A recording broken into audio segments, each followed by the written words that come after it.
It's Friday, September 26. In the headlines in local news, S&P upgrades Jamaica's credit rating, citing fiscal discipline.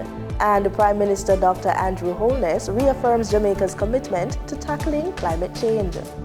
In business news, First Global Bank lowers minimum deposit mortgage rate. Regionally, Guyana positions itself as sustainable energy powerhouse.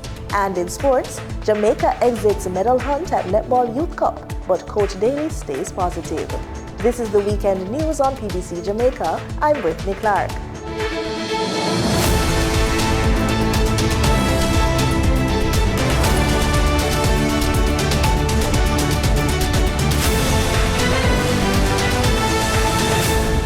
S&P Global Ratings has upgraded Jamaica's long-term sovereign credit rating from BB- to BB, highlighting more than a decade of exceptional fiscal discipline. The move signals stronger creditworthiness and reduced risk of default, but the agency warned that the country's next major challenge lies in driving sustainable economic growth. The rating agency also affirmed Jamaica's short-term rating at B, which applies to debt obligations due within 1 year. With a positive outlook attached, S&P suggested that another upgrade to BB+ could come within 18 months if fiscal and economic progress continues. The upgrade reflects Jamaica's dramatic financial recovery. The debt-to-GDP ratio has fallen from nearly 145% in 2013 to about 62% today, with projections showing net government debt dropping below 50% of GDP this year, beating official targets. The Electoral Office of Jamaica is reminding eligible citizens that the deadline to apply for the upcoming voters list is Tuesday, September 30.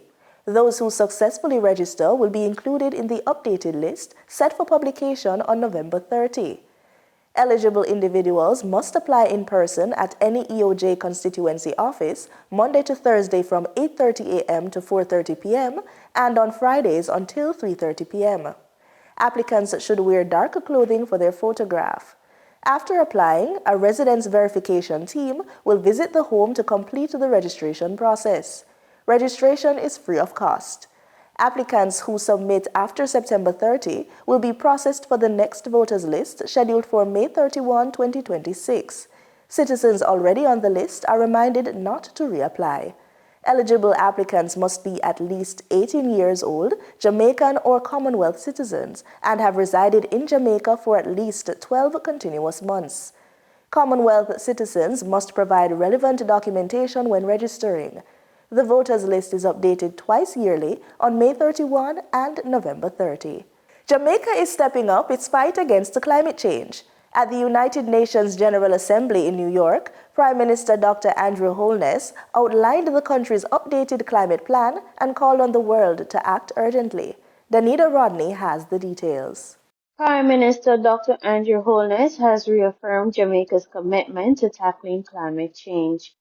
Addressing world leaders at the United Nations General Assembly in New York, Dr. Holness stressed that while climate change is a global challenge, it has the harshest impact on small island developing states and least developed countries. Climate change is an existential threat to both the livelihoods and environments of communities worldwide, but disproportionately so to SIDS and LDCs. Sobering reports and assessments globally of the current state of the climate have increased the necessity for enhanced adaptation and mitigation measures to confront the challenges and bolster resilience. He knows that droughts, floods, hurricanes, and the rising seas are already impacting lives and livelihoods, with 90% of Jamaica's GDP concentrated along coastal areas. In Jamaica, the nation is contending with intensifying adverse effects of climate change. Droughts, floods, tropical storms, and hurricanes have already impeded Jamaica's development. 90% of our GDP is generated in close proximity to coastal regions. Robust adaptation measures are not merely preferable, but are imperative. Dr. Holness added that by 2030, Jamaica aims to reduce emissions by as much as 41% compared to 2012 levels, depending on international support. By 2035, Jamaica aims for emission reductions between 26% and 41.7% compared to 2012 levels, depending on the scale of international support received. The Prime Minister also reaffirmed Jamaica's commitment to the Paris Agreement and urged the global community to act with urgency to secure a sustainable future. In closing, Jamaica reaffirms its commitment as a party to the UNFCCC on climate change and the Paris Agreement. Jamaica remains dedicated to delivering on NDCs with increased ambitions for emissions reduction in mind, while also pursuing just transition, green growth, and a climate-resilient future for all. Jamaica welcomes the support of the international community as it pursues these ambitious goals. A 48-hour curfew is now in effect in sections of Kingston Western Police Division. The curfew began at 6 o'clock Thursday evening, September 25, and will run until 6 p.m. on Saturday, September 27. During this period, residents within the curfew boundaries are required to remain indoors unless granted permission by the ground commander. Police say the boundaries stretch from the Kingston Harbour and Greenwich Farm Fishing Village in the south up to Lyndhurst Road in the north, extending west to Maxfield Avenue and east through Orange Street, North Street, and Ocean Boulevard. Mount Pleasant Farm Chocolatiers is blending heritage, passion, and innovation to produce the island's first bean-to-bar chocolate. From farm to factory, the Frenchies are building a brand rooted in sustainability, health, and Jamaican pride, bringing local cocoa from the hills to the homes around the world.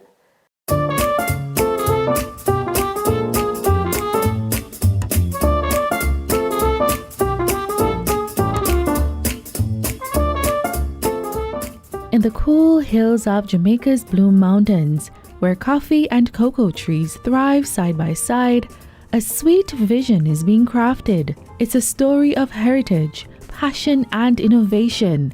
It's Mount Pleasant Farm Chocolatiers. My name is Avril French, and I'm director of Cobush Organics, our brand Mount Pleasant Farm Chocolatiers. For Avril and his wife Helen, the journey began with the family roots deep in Jamaica's cocoa tradition. The family's been cocoa farmers for centuries at Mount Pleasant, for over a century, Mount Pleasant. And we feel that Jamaica has a very special product. And we feel that more light needs to be shined, it needs to be more expressive, because over the years we've produced very high quality beans, but we've done nothing other than export it. So we feel that Jamaica needs to benefit from its commodities. So that was the main force behind us starting, and of course our love for cocoa. What began as experiments in their kitchen soon grew into a thriving small business, one built on passion, sustainability, and innovation. Building the business, we just did it through passion. It's what we wanted to do. And we felt we wanted to do dark chocolate because of the health benefits. People say, oh, you know, dark chocolate won't work in Jamaica because the Jamaicans has a sweet tooth. And they won't like it because, you know, it's bitter, as they say. I say full body, they say bitter, you know. So, but we felt that, you know, the world is moving on. People are becoming more aware of the health aspects of their foods. And so we went on and worked, and we do like 70%. We do our research. We're not scientists, right? But we do a lot of reading as well. And we try to come up with a product which actually adds value to a person or to an individual. So it comes from us first. What will add better value to us should add value to another person. So we believe very much into developing health products. As Jamaica's first bean-to-bar chocolate company, Mount Pleasant Farm Chocolatiers takes it from seedling to harvesting, fermentation, sun-drying. And then after that you roast your bean and you winnow, you end up with the cocoa nib, you put that into a machine, grind, we reduce particle size to a paste, and after that it goes to a machine that tempers it, and that gives it the shiny finish and the snap you get in the chocolate bar. And in the process, nothing goes to waste. Our idea is to use all aspects of the cocoa, not only taking the bean and making chocolate, but also taking the bean, creating cocoa nibs, creating cocoa butter, and also a new product that we've drifted onto now is actually using the cocoa pod to make a granola. At the heart of the business is a commitment to quality and Jamaican pride. Jamaica has one of the best cocoa beans in the world. So we've been gifted with this very special product. So, and also we want to fly the Jamaican flag. And Jamaica is known for the quality of its products. So we felt that we wanted cocoa to be up there and to be present in the market because it's a very high quality product. As Jamaica prepares for the hurricane season, residents are bracing for the storm's most destructive forces: powerful winds, torrential rainfall, and the often deadly threat of storm surges and flooding. Brittany Walker went into the streets to get the lowdown from Jamaicans as to what they think the most damaging part of a hurricane is. Here's what they had to say.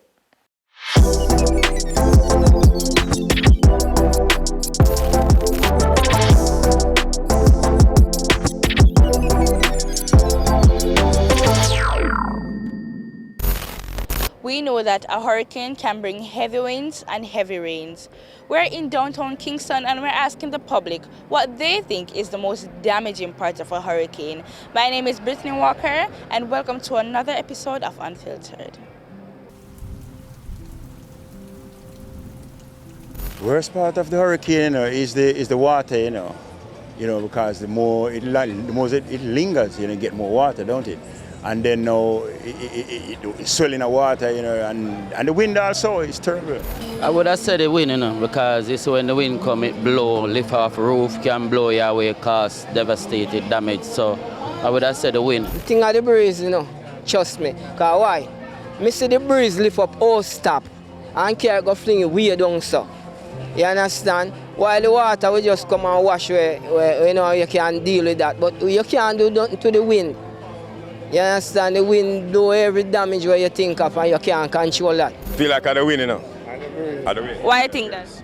Yeah, more than like the rain alone fall, it would tear up the zinc. More than like the breeze kind of rise up things, So the breeze kind of rain.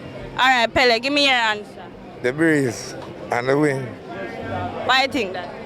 Because the rain not really, just the breeze. The breeze is a dangerous part. Like blow a roof, house stop, zinc, house, everything. The wind and the landslide. Can you tell me why? Because in the hills where I live in Stony Hill, a landslide came once we have a hurricane up there and kill a whole family.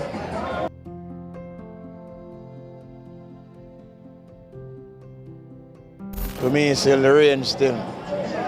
Why is that? Yeah, because it flood all the place and flood. But I said the water. Water. Yeah. Why you say that? Because the water, John, when the water come there, you can't it push everything. It push everything in there. But you see the wind now, you can't go indoor and kind of take cover from the wind. But the water, different. The wind. Why is that? Yeah, man, because you see the rain now, the rain don't really blow nothing. The rain only wet up your place. But when you get the wind now, the wind damage, because the wind will lift up. Lift up where it not lift up. Tree, see it fly off, house top. Zinc, fly off the zinc them, lick down all the light posts. Yeah, man, the wind is the worst part of the hurricane.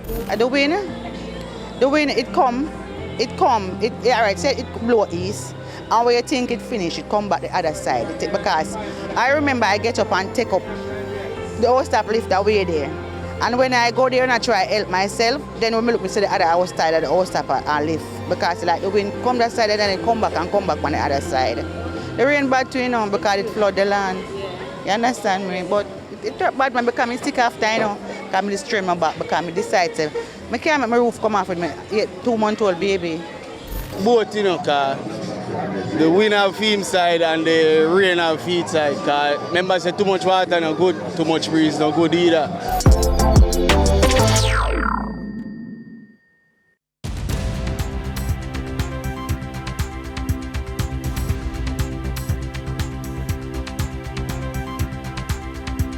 In the business report, First Global Bank, FGB, is now offering a 1% mortgage deposit for all potential mortgagors as it focuses on innovation and providing tailored mortgage products by leveraging data and research.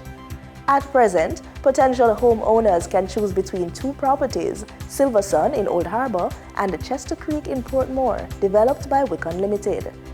Traditionally, the initial deposit required for a mortgage would be between 5% and 10% of the total cost. However, FGB's latest market move aims to help qualified borrowers improve their chances of home ownership with a lower upfront cost. We have your latest market updates from Denise Williams. For the trading period ending September 25, 2025, these were the most actively traded stocks. Toll road operator Trans-Jamaica Highway Limited shares of 19,811,800 units traded, representing 45.25% of market sales volume. Advertising agency One Great Studio Company Limited with 6,862,043 units traded, representing 15.67% of market sales volume. Gaming and Entertainment Group Supreme Ventures Limited shares of 5,624,704 units traded, representing 12.85% of market sales volume. We now shift our focus to the Forex market rate set by the Bank of Jamaica. On September 25, 2025, the Bank of Jamaica reported US $52.02 million purchased and US $60.99 million sold by Forex traders. Forex traders earned $1.39 per dollar, selling the US at $161.14 and buying the US at $159.75. The Canadian dollar netted Forex traders $5.93 per transaction, with selling at $117.66 and buying at $111.73. The British pound yielded Forex traders $3.95 in profits, with selling at $216.08 and buying at $212.13. For our credit report tip of the day, is cash tight? Then move. Credit is your weapon. Separate your personal and business credit. Protect your household and fuel your growth. Shop, compare, and negotiate. Never settle for weak terms. Push credit into assets that pay you. Real estate, business, or investments. And consolidate loans/costs, redirect savings into wealth. And audit your credit now. So you're going to fix it, raise it, and leverage it. Wealth doesn't wait. You act, you move, you build. Your action today? Pull your credit report, circle one opportunity, and execute before next Friday. When you're building something from nothing, moving past resilience, moving beyond financial recovery, if you're feeling behind as a professional woman over the age of 45, take action now. If you're over 45 and inflation has made assets feel out of reach, don't freeze. Move. Audit fast. Write down every dollar you own, owe, and earn. Knowledge is power. Cut hard. Cancel what drains you. Redirect that cash into wealth-building moves. Earn more. Turn skills into income. Consult, coach, create, sell. Cash flow wins. Leverage credit. Strong credit equals access to funding. Use it to acquire assets, not liabilities. Act in 90-day sprints.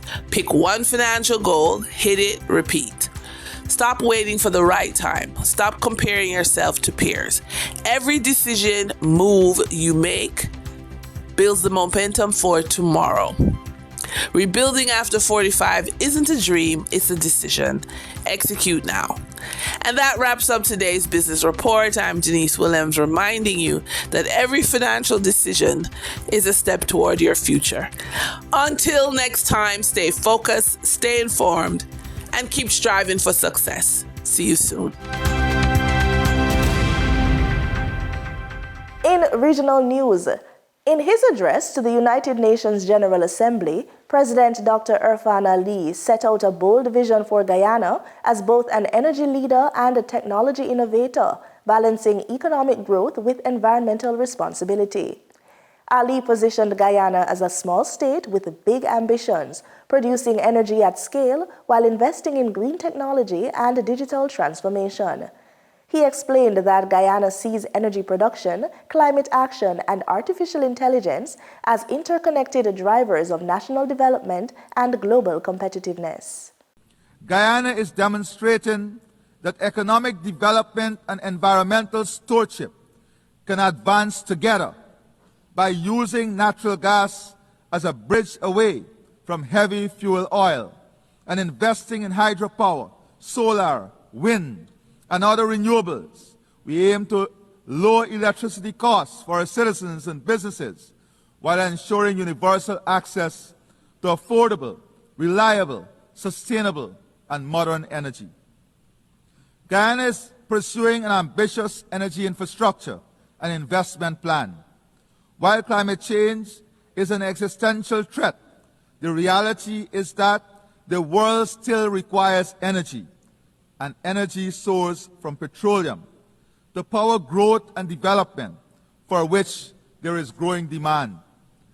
This is essential for the survival of our economies. AI and digitization are accelerating this demand at an extraordinary pace.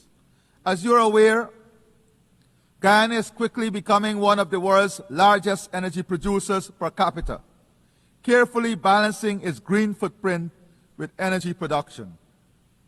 We'll use our vast gas reserves through a transformational gas-to-energy project. We'll use this resource, taking advantage of our strategic geographic location, to establish an AI hyperscale data center.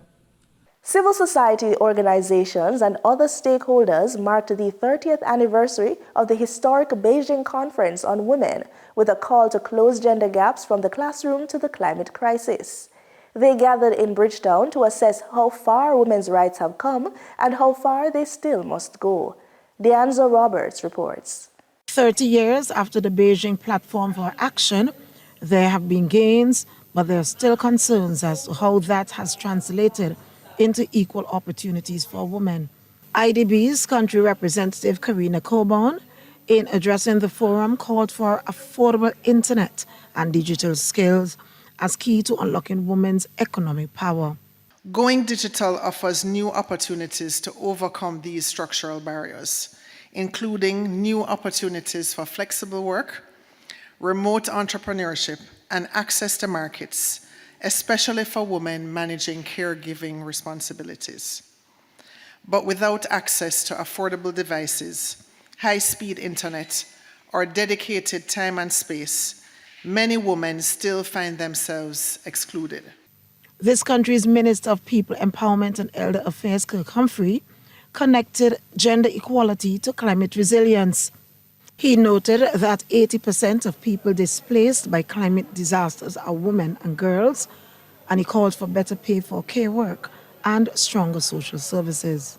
We are currently doing the country assessment of living conditions, which is our poverty study. We anticipate that by very early next year, we will have a new poverty line for Barbados, and that we can use that then to help shape how we interact through our social services. What should be the nature of our response? What should be the minimum a person should receive from the agencies? And as you already know, we're already working to create a new agency called the Social Empowerment Agency, which should better deliver goods and services to the people who come to the social services sector for care. And again, the vast majority of those are women. Abibek Asifa, Development Councillor, High Commission of Canada, says while there is a lot to celebrate, global challenges pose setbacks. She was delivering remarks on behalf of High Commissioner Brenda Wells. But I think you'll also agree with me that we have a lot to be worried about. Not only because some of the results that we were hoping for during the Beijing Declaration are slow in getting the results we're expecting, but also because we have been facing and continue to face pressing global challenges, such as the climate crisis, and here in the Caribbean, you've probably experienced it more than in other parts of the world, but also conflicts and democratic erosions and backlash against gender equality, which are not only slowing the progress, but are actually threatening the progress achieved to date. It's a new dawn. It's a new day. The speakers stressed that progress is not guaranteed and urged governments and regional institutions to embed gender equity in every policy, from digital transformation to climate finance. Deanza Roberts, CBC News.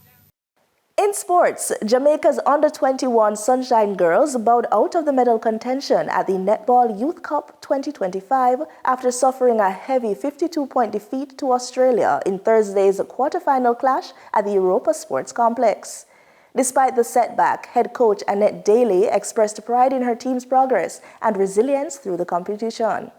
With their medal hopes dashed, the young Sunshine Girls will now turn their attention to the consolation group, where they aim to continue building experience and momentum for future campaigns.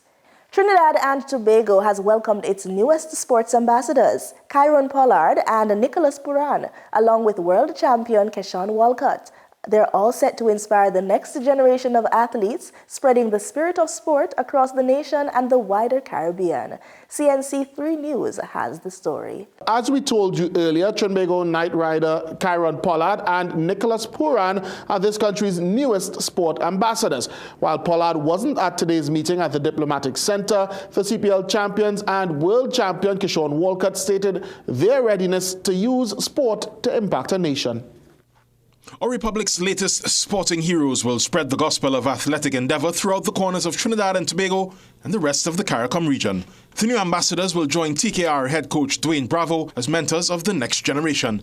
Nicholas Puran expresses gratitude for the opportunity to serve. Not everyone is given opportunities at such a young age, and I just want to say thank you for the opportunity and believing in my talent. This will go a long way, not only for us, but our families and the people of Trinidad and Tobago. World champion Keshawn Walcott, who has already put the world on notice as he continues to trailblaze in the field, dedicated himself to another national effort. Now that I'm also being honored to be a sports ambassador, I'm going to put my best foot forward the same way I put my best foot forward on the Modium, the Mundo.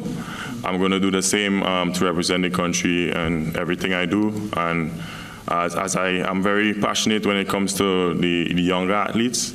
And I think that this is a great opportunity for me to actually now step and make a big difference.